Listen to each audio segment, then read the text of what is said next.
BJP এলে 3000 টাকা দেবো, সবাই বলবেন। অন্নপূর্ণা ভান্ডার হবে, 3000 টাকা দিব। আর যত পরিযায়ী শ্রমিক বাইরের রাজ্যে আছে ফিরিয়ে এনে হাতে কাজ দেব। বিজেপি সরকার এলে অন্নপূর্ণা ভান্ডারে 3000 টাকা করে দেওয়া হবে। রান্নার গ্যাস 450 টাকা করা হবে বললেন শুভেন্দু অধিকারী। মঙ্গলবার দক্ষিণ 24 পরগনার ক্যানিং পশ্চিম বিধানসভা কেন্দ্রের এসডিও রোডের সংলগ্ন এলাকায় বিজেপির নেতৃত্বের উপর আক্রমণের প্রতিবাদে এবং ক্যানিং সহ জয়নগর লোকসভায় গণতন্ত্র প্রতিষ্ঠার দাবিতে প্রতিবাদ সভার আয়োজন হয়। এদিনের প্রতিবাদের সভায় রাজ্যের বিরোধী দলনেতা শুভেন্দু অধিকারী বলেন, ক্যানিং পূর্বে যেভাবে তৃণমূলের আশ্রিত দুষ্কৃতীরা বিজেপির নেতাকর্মীদের মারধর করছে তারই প্রতিবাদে এই সভা। প্রচার আমি করাবো, আমাকে বলছিল 2 জায়গায় আসতে হবে, এমন 4 জায়গায় আসবে। আরে ক্যানিং পূর্ব বাকি আছে তো, ক্যানিং পূর্বটা তো আর ভারতবর্ষের বাইরে নয়, এ তো পয়লা ঝাঁকি হ্যায়, কাশি মথুরা বাকি হ্যায়। এই সব অঞ্চলের 2018 সালে যেভাবে সন্ত্রাস হয়েছে তা আপনারা দেখেছেন।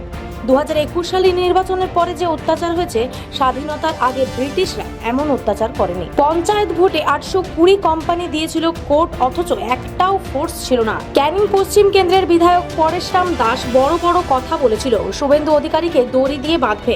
আমি এখানে এসেছি আর যাওয়ার সময় ওর ওখানে চায়ের দোকানে গিয়ে চা খেয়ে যাব, ক্ষমতা থাকলে দড়ি বেঁধে যেন দেখায়। সপ্তম দফায় দেশের সব বিজেপির নেতা প্রচারে নেমে পড়বে দক্ষিণ 24 পরগনা জুড়ে, এমনি বলেন বিরোধী দলনেতা শুভেন্দু অধিকারী। এই সরকারটা বেশি দিন থাকবে না, আপনারা লোকসভায় বিজেপিকে আনুন। বিজেপি সরকারে এলে অন্নপূর্ণা ভান্ডারে 3000 টাকা করে দেওয়া হবে। রান্নার গ্যাস 450 টাকা করা হবে। জয়নগর লোকসভা কেন্দ্রে উন্নয়নের স্বার্থে বিজেপির প্রার্থী ডক্টর অশোক কান্ডারিকে জয়ী করুন। বাসন্তীতে রামনবমী মিছিলে আমি আসতে পারি। এই সরকারটা বেশি দিন থাকবে না, এই সরকারটা বেশি দিন থাকবে না। আপনারা শুধু লোকসভা ভোটটা সুন্দর করে সংগঠিত ভাবে করুন। ভোটের পরিবেশ বুথ রক্ষা করার দায়িত্ব নির্বাচন কমিশন যাতে করে, সেজন্য ভারতীয় জনতা পার্টি সদা জাগ্রত থাকবে। আপনাদের সকলকে ধন্যবাদ জানিয়ে বিজেপি এলে 3000 টাকা দেবো, সবাই বলবেন। অন্নপূর্ণা ভান্ডার হবে, 3000 টাকা দিব। আর যত পরিযায়ী শ্রমিক বাইরের রাজ্যে আছে ফিরিয়ে এনে হাতে কাজ দেব। আমার জয় শ্রীরাম আর আপনার রাম রাজ্য। হাতে কাজ, পেটে ভাত, মাথায় ছাদ। সন্দেশ খালির বদলা হবে তো, বদলা হবে তো। একটা পৌর ক্ষত্রিয় দলিত পরিবার রেখা পাত্র, তাকে প্রার্থী করেছেন বসিরহাটে। তো বিজেপিতেই সম্ভব, অন্য কোন পার্টি পারে?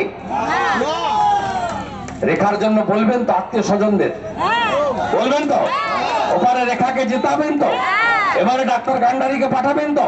শুধু এদের ভোট নয়, নরেন্দ্র মোদীকে প্রধানমন্ত্রী করার ভোট।